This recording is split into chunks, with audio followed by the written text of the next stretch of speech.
Silent, ready, 5 second,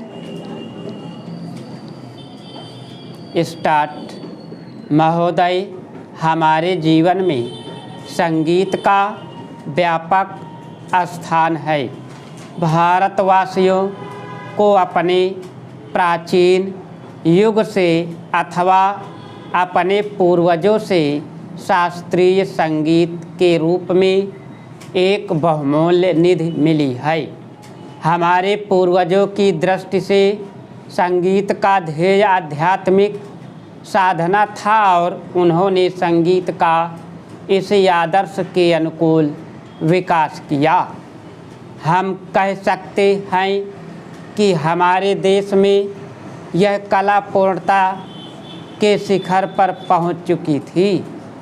संगीत के ध्येय के संबंध में आज हमारे विचार चाहे कुछ भी हो, यह सभी स्वीकार करेंगे कि इसमें सामंजस्य की ओर ले जाने वाली और व्यक्त जगत से ऐक्य का आभास कराने वाली शक्ति निहित है।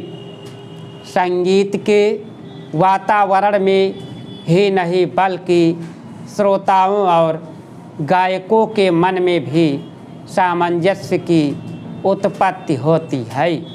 संगीत के उच्च ध्येय और व्यापक प्रभाव के कारण ही प्राचीन काल में भारतवासियों ने संगीत को जनसाधारण के सामाजिक तथा सांस्कृतिक जीवन में ऊंचा स्थान दिया था।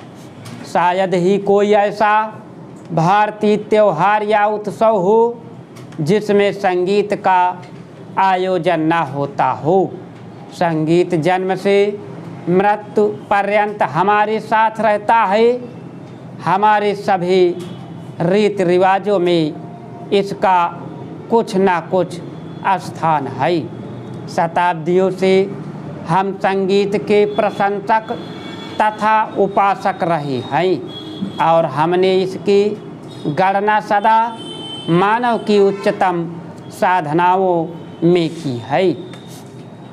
काल के प्रभाव से हम लोगों की रुचि में काफ़ी परिवर्तन हुआ, परंतु शास्त्रीय संगीत उसी प्रकार बना रहा और उसमें कोई विशेष और मौलिक परिवर्तन नहीं हुआ।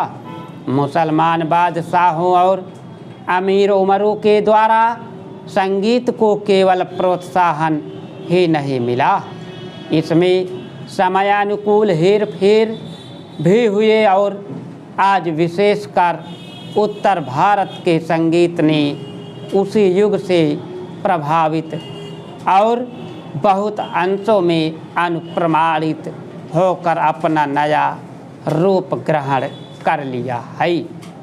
पर जो भी हेर फेर हुए हैं ऊपरी पोशाक मात्र ही। भारतीय संगीत शरीर और आत्मा से अभी भी वही प्राचीन शास्त्रीय संगीत बना हुआ है। ऐसी आशा की जाती है कि इसमें अभी भी इतनी शक्ति है कि यह अपने को एक बार फिर आधुनिक वातावरण के अनुकूल बना लेगा। प्राचीन संगीत कला भारतीय रजवाड़ों के दरबारों में उनके आश्रय से पनपती रही।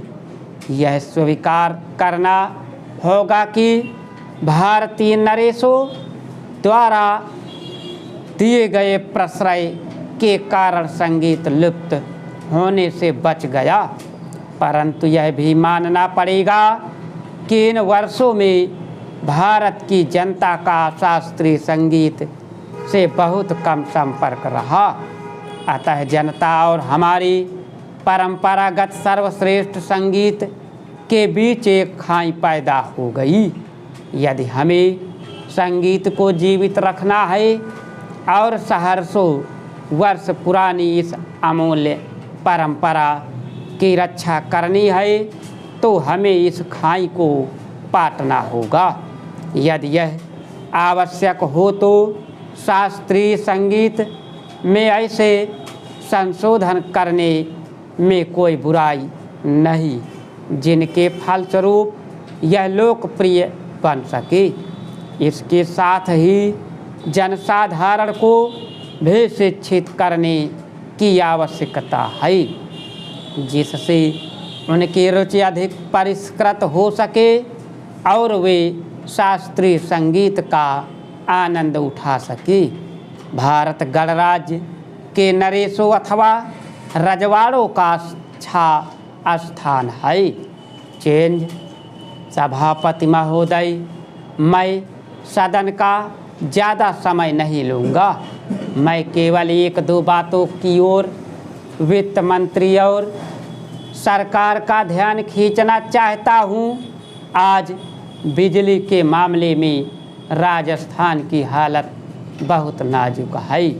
खास तौर से पिछले 5-7 दिनों से गांवों में परेशानी बहुत बढ़ गई है। मैंने देखा कि कई जिलों में पिछले कई दिनों से बिजली नहीं है। नतीजा यह हुआ है कि जो फसल बोई गई है उसको पानी नहीं मिल पाया है।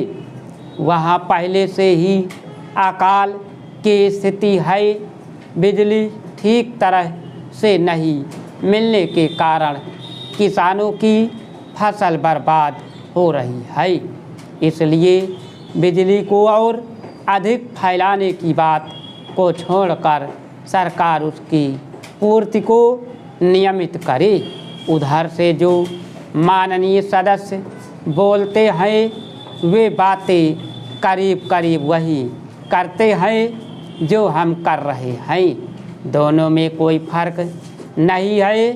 वे भी कहते हैं कि महंगाई है, बेकारी है और हालत ख़राब है। सरकार की तरफ से भी हर एक वक्तव्य को इसी वाक्य से शुरू किया जाता है कि उसे विरासत में खराब हालत मिली है जिसे सुधारने में समय लगेगा। मैं निवेदन करना चाहता हूँ कि सरकार एक अवधि निर्धारित कर दे कि वह कब इस पहले वाक्य को बोलना छोड़ देगी। हम सरकार का विरोध नहीं करेंगे। वह हमको भाषण लिख कर दे दे और बता दे कि हम क्या करेंगे। हम वैसे ही इस सदन में और बाहर जनता के सामने बोलेंगे, लेकिन वह देश की हालत को सुधारे। आज चारों तरफ हालत बिगड़ रही है। आज गाँव में कोई व्यवस्था नहीं है। सरकार हम लोगों को कब तक दोष देती रहेगी। अगर हालत ना सुधरे तो ये लोग भी डूबेंगे, हम लोग भी डूबेंगे और लोकतंत्र भी डूबेगा।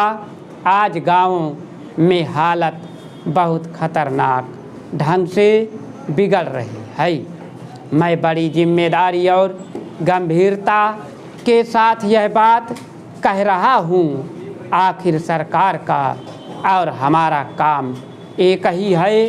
कुछ लोग इधर उधर बैठे हैं और हम इधर बैठे हैं, इससे कोई फर्क नहीं पड़ता। हालत सब तरफ से खराब है। बिजली खराब है, कोयला खराब है, तेल नहीं मिल रहा है, किसानों के काम सब तरफ से रुके हुए हैं। गाँवों के अंदर इतनी महंगाई बढ़ रही है कि गरीबों के प्राण निकल रहे हैं और आगे यह महंगाई ज़ोर से बढ़ेगी। गेहूं का उत्पादन कम हो गया है, भाव अभी ऊंचे हो रहे हैं, आगे और भी ऊंचे होंगे। आगे आप फिर कहेंगे कि आयात के बिल बढ़ रहे हैं, पेट्रोल और डीजल के दाम बढ़ रहे हैं, तो आप मुसीबत में फंस गए हैं। आप मुसीबत में फंसते हैं तो हमें भी खुशी नहीं होती है। इसीलिए आप गंभीरता से सोचे।